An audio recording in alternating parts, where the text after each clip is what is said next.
नमस्कार। आज हम विज्ञान की दुनिया के एक बहुत ही दिलचस्प सफर पर चलने वाले हैं, परमाणु की संरचना। हाँ, हमारे पास कक्षा 9 विज्ञान के कुछ बेहतरीन नोट्स हैं। और हमारा मिशन है इन नोट्स की मदद से उस कहानी को समझना जिसमें हमारी सोच पूरी तरह से बदल गई। बिल्कुल।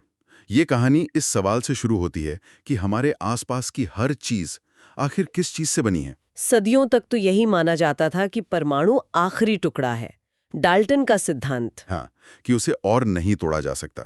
लेकिन फिर 19वीं सदी के अंत में कुछ ऐसा हुआ जिसने सोच को बदल दिया। और इसकी शुरुआत तो एक बड़े ही आम से अनुभव से होती है, जैसे हम सूखे बालों में कंघी फिराते हैं।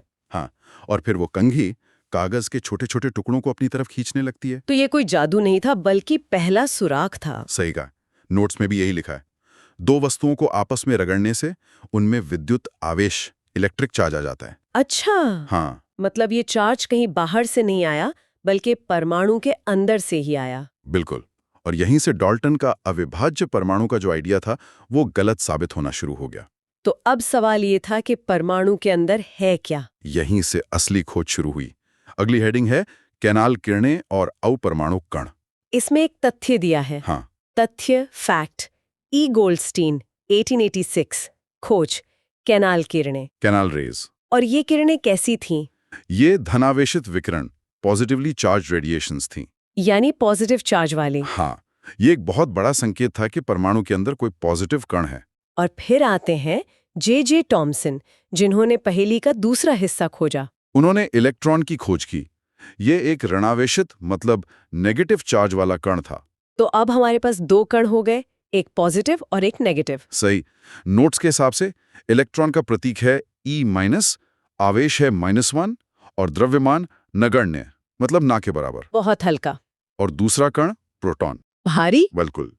तो अब सवाल ये था कि ये दोनों कण परमाणु के अंदर रहते कैसे हैं? क्या वो बस ऐसे बिखरे हुए हैं? इसी सवाल का जवाब खोजने के लिए अर्नेस्ट रदरफोर्ड ने अपना प्रसिद्ध प्रयोग किया। हाँ, अगले हेडिंग यही है, रदरफोर्ड का प्रकीर्णन प्रयोग, रदरफोर्ड्स स्कैटरिंग एक्सपेरिमेंट। तो उन्होंने क्या किया? उन्होंने सोने की एक बहुत ही पतली पन्नी ली, लगभग 1000 परमाणु जितनी मोटी। इतनी पतली? हाँ, और उस पर तेज गति वाले अल्फा कणों की बौछार की। ये अल्फा कण क्या होते हैं? नोट्स में लिखा है, ये द्विआवेशित हीलियम कण He2+ हैं, मतलब पॉजिटिव चार्ज वाले भारी कण। तो रदरफोर्ड को क्या उम्मीद थी इस प्रयोग से? उनकी परिकल्पना थी कि अल्फा कण भारी होते हैं, इसलिए उम्मीद थी कि वो विक्षेपित होंगे। मतलब उन्हें लगा कि कण पन्नी से टकराकर थोड़ा बहुत रास्ता बदलेंगे। हाँ, जैसे कोई गोली कागज की दीवार से निकल जाती है। पर जो हुआ उसने सबको हैरान कर दिया। ऐसा क्या हुआ? अगली हेडिंग है प्रयोग के परिणाम, ऑब्जर्वेशंस। 3 हैरान करने वाली बातें सामने आई। पहली क्या थी? अधिकतर कण सीधे निकल गए। सीधे निकल गए?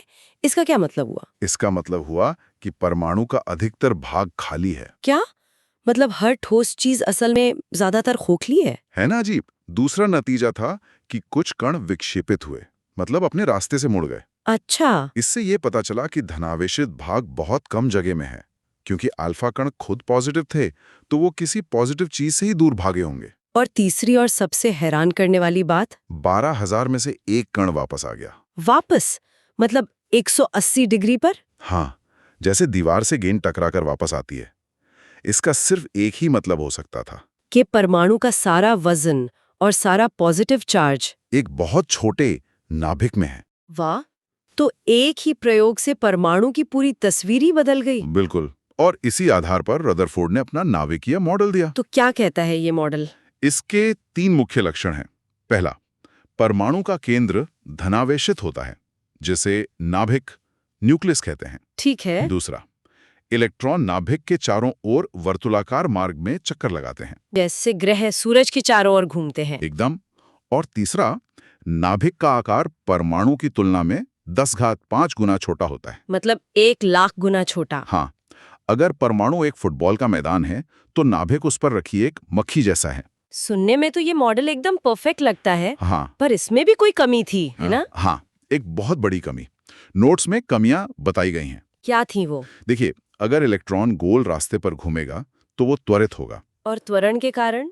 वो ऊर्जा का विकिरण करेगा, मतलब उसकी ऊर्जा लगातार कम होती जाएगी। ओह, और अगर ऊर्जा खत्म हो गई तो अंततः वो नाभिक में गिर जाएगा और परमाणु अस्थिर हो जाएगा। यानी परमाणु खत्म हो जाएगा, पर ऐसा तो होता नहीं है। बिल्कुल नहीं, परमाणु तो स्थिर होते हैं। तो रदरफोर्ड का मॉडल ये नहीं समझा पाया कि परमाणु स्थिर क्यों हैं। तो इस गुत्थी को किसने सुलझाया? इसे सुलझाया नील्स बोर ने। अगली हेडिंग है बोर का परमाणुविक model, Bohr's model of atom. उन्होंने क्या समाधान दिया? बोर ने एक क्रांतिकारी विचार दिया। उन्होंने कहा कि इलेक्ट्रॉन केवल कुछ निश्चित कक्षाओं में ही चक्कर लगा सकते हैं। अच्छा, मतलब उनके लिए कोई खास रास्ते तय हैं। हाँ, जिन्हें विविक्त कक्षा या डिस्क्रीट ऑर्बिट्स कहा गया। और इन खास कक्षाओं में क्या होता है? सबसे जरूरी बात, इन कक्षाओं में घूमते समय ऊर्जा का विकिरण नहीं होता है। मतलब उनकी ऊर्जा कम नहीं होती। बिल्कुल।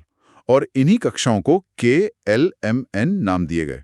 तो बोर ने एक नया नियम बनाकर रदरफोर्ड के मॉडल की सबसे बड़ी कमी को दूर कर दिया। एकदम सही। लेकिन कहानी में एक और किरदार की एंट्री बाकी थी। वो क्या?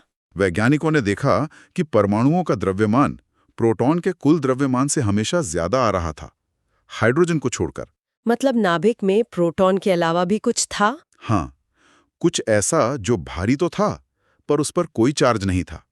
और इसकी खोज 1932 में जे चैडविक ने की। उन्होंने क्या खोजा? न्यूट्रॉन। अगली हेडिंग यही है। खोजकर्ता जे चैडविक, 1932। और इसके गुण क्या थे? इसका आवेश अनावेशित 0 है। और द्रव्यमान? द्रव्यमान प्रोटॉन के बराबर। और ये परमाणु के नाभिक में ही रहता था। तो किसी भी परमाणु का कुल द्रव्यमान प्रोटॉन और न्यूट्रॉन को मिलाकर बनता है? बिल्कुल। परमाणु का द्रव्यमान is equal to proton plus neutron. Electron तो बहुत हल्के होते हैं। तो अब हमारे पास तीनों कण आ गए, प्रोटॉन, न्यूट्रॉन और इलेक्ट्रॉन। अब सवाल ये था कि ये इलेक्ट्रॉन बोर की बताई कक्षाओं में बंटते कैसे हैं? इसके लिए बोर और बरी ने एक स्कीम दी। अगली हेडिंग है इलेक्ट्रॉनों का वितरण, इलेक्ट्रॉन डिस्ट्रीब्यूशन।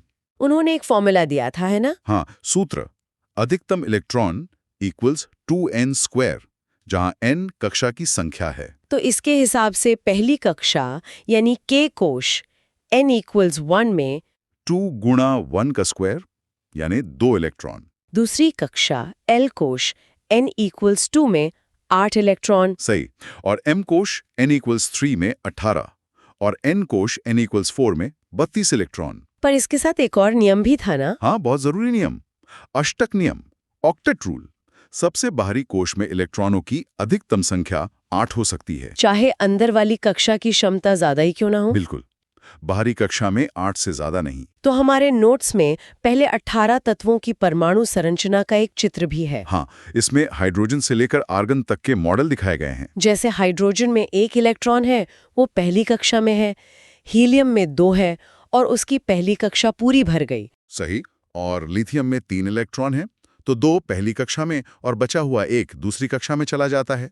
और ये सिलसिला आर्गन तक जाता है, जिसके बाहरी कोश में भी 8 इलेक्ट्रॉन हैं। और आप देखेंगे कि हीलियम, नियॉन और आर्गन इन सब की बाहरी कक्षा पूरी तरह से भरी हुई है, इसीलिए ये किसी से क्रिया नहीं करती। लेकिन बाकी तत्वों का क्या, जिनकी बाहरी कक्षा अधूरी है? यहीं से केमिस्ट्री का सबसे जरूरी कॉन्सेप्ट आता है, संयोजकता, वैलेंसी। इसका क्या मतलब है? परिभाषा है, परमाणु की आपस में सहयोग करने की क्षमता को संयोजकता कहते हैं। मतलब जुड़ने की क्षमता? हाँ, हर तत्व चाहता है कि उसकी बाहरी कक्षा पूरी भर जाए, यानी उसमें 8 इलेक्ट्रॉन हो जाएं। और इसके लिए वो क्या करता है? यह इलेक्ट्रॉन की साझेदारी, शेयरिंग, ग्रहण, गेनिंग या त्याग, लूजिंग से होता है। तो इसे निकालते कैसे हैं? बहुत आसान है। नोट्स में 2 स्थितियां दी हैं। स्थिति ए, अगर बाहरी इलेक्ट्रॉन 4 हैं, मतलब 4 या उससे कम। हाँ, तो संयोजकता बराबर बाहरी इलेक्ट्रॉन संख्या। जैसे मैग्नीशियम का विन्यास है 2,8,2। बाहर 2 इलेक्ट्रॉन है तो संयोजकता 2 हो गई। और अगर 4 से ज्यादा हुए तो? जैसे फ्लोरीन, जिसका विन्यास है 2,7। वो है स्थिति बी। अगर बाहरी इलेक्ट्रॉन 4 हैं तो सूत्र है संयोजकता बराबर 8 बाहरी इलेक्ट्रॉन। तो फ्लोरीन के लिए ये होगा 8 - 7 यानी 1। बिल्कुल। उसे अपना अष्टक पूरा करने के लिए बस 1 इलेक्ट्रॉन चाहिए, तो वो 1 इलेक्ट्रॉन ले लेगा। संयोजकता 1 हुई। ये तो बहुत सरल है। अच्छा, अब हर तत्व की अपनी एक पहचान होती है ना? परमाणु संख्या और द्रव्यमान संख्या। हाँ, ये किसी भी तत्व के पहचान पत्र जैसे हैं। पहली है परमाणु संख्या, एटॉमिक नंबर Z। ये क्या होती है? एक परमाणु के नाभिक में उपस्थित प्रोटॉनों की कुल संख्या। जैसे कार्बन की परमाणु संख्या 6 है, मतलब उसमें 6 प्रोटॉन हैं। और यही तय करती है कि तत्व कौन सा है। बिल्कुल। और दूसरी है द्रव्यमान संख्या, मास नंबर A। ये क्या है? जैसे नाभिक में उपस्थित प्रोटॉन्स प्लस न्यूट्रॉन्स का योग है। इन्हें न्यूक्लियॉन भी कहते हैं। जैसे एल्यूमिनियम में 13 प्रोटॉन और 14 न्यूट्रॉन होते हैं। तो उसकी द्रव्यमान संख्या हो गई 27U। और इसे लिखने का भी एक खास तरीका है। हाँ, यहाँ चित्र में दिखाया गया है। तत्व के प्रतीक के ऊपर द्रव्यमान संख्या A और नीचे परमाणु संख्या Z लिखी जाती है। जैसे नाइट्रोजन के लिए ऊपर 14 और नीचे 7, 14 7N। एकदम सही। पर यहाँ एक दिलचस्प बात है। क्या ऐसा हो सकता है कि एक ही तत्व के परमाणुओं का वजन अलग-अलग हो? बिल्कुल हो सकता है, और उन्हें ही हम कहते हैं समस्थानिक। आइसोटोप्स। ये क्या होते हैं? ये एक ही तत्व के परमाणु होते हैं जिनकी परमाणु संख्या Z समान लेकिन द्रव्यमान संख्या A भिन्न होती है। मतलब प्रोटॉन तो बराबर हैं, पर न्यूट्रॉन अलग-अलग हैं। सही पकड़ा। जैसे हाइड्रोजन की 3 समस्थानिक हैं, प्रोटियम, ड्यूटीलियम और ट्राइटियम। तीनों में एक एक प्रोटॉन है। हाँ, लेकिन न्यूट्रॉन क्रमशः 0, 1 और 2 हैं। आयोडीन का घेंगा रोग के इलाज में? अब एक सवाल, अगर क्लोरीन के 2 समस्थानिक हैं, 35Cl और 37Cl, तो हम उसका परमाणु द्रव्यमान क्या मानेंगे? बहुत अच्छा सवाल है। हम उनका औसत निकालते हैं।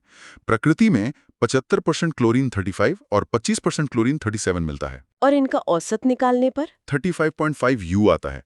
इसीलिए आवर्त सारणी में कई तत्वों का द्रव्यमान दशमलव में होता है। ठीक है, तो ये हुए समस्थानिक। क्या इसका उल्टा भी मुमकिन है? मतलब अलग-अलग तत्व जिनका वजन एक जैसा हो? हाँ, उन्हें समभारिक या आइसोबार्स कहते हैं। ये क्या होते हैं? ये अलग-अलग परमाणु संख्या वाले तत्व होते हैं जिनकी द्रव्यमान संख्या A समान होती है। जैसे कैल्शियम और आर्गन। दोनों की द्रव्यमान संख्या 40 है, पर कैल्शियम की परमाणु संख्या 20 है और आर्गन की 18। तो आज हमने परमाणु के अंदर की पूरी दुनिया ही खंगाल ली। हाँ, डाल्टन के एक अविभाज्य कण से लेकर बोर के क्वांटम मॉडल तक। अंत में हमारे नोट्स में एक सारांश तालिका भी दी गई है। हाँ, इसमें तीनों कणों की तुलना की गई है, इलेक्ट्रॉन, प्रोटॉन और न्यूट्रॉन। इसमें उनका आवेश, द्रव्यमान, स्थान और खोजकर्ता सब एक जगह दिया है। यह पूरे अध्याय का एक बहुत अच्छा सार है। तो ये थी परमाणु की संरचना पर हमारी विस्तृत चर्चा। उम्मीद है कि इस तरह समझने से सारे संदेह दूर हो गए होंगे। यह वाकई एक शानदार यात्रा रही है, और इस पूरी चर्चा के बाद एक सवाल सोचने के लिए छोड़ जाते हैं। क्या सवाल? हमने समस्थानिकों, आइसोटोप्स के बारे में पढ़ा, जिनमें प्रोटॉन की संख्या समान होती है। हाँ। हमने समभारिकों, आइसोबार्स के बारे में भी पढ़ा, जिनमें द्रव्यमान संख्या समान होती है। सही है। क्या ऐसे भी तत्व हो सकते हैं जो पूरी तरह अलग हों, अलग परमाणु संख्या, अलग द्रव्यमान संख्या, लेकिन उनमें एक चीज समान हो, न्यूट्रॉन की संख्या? इस पर विचार कीजिएगा। विज्ञान में इन्हें आइसोटोन्स कहते हैं। अगर आपको इसी तरह आसान भाषा में पढ़ना अच्छा लगता है तो इस चैनल को अभी सब्सक्राइब कर लीजिए। अगर आप सभी सब्जेक्ट्स के नोट्स चाहते हैं तो वीडियो के डिस्क्रिप्शन बॉक्स को जरूर चेक करें।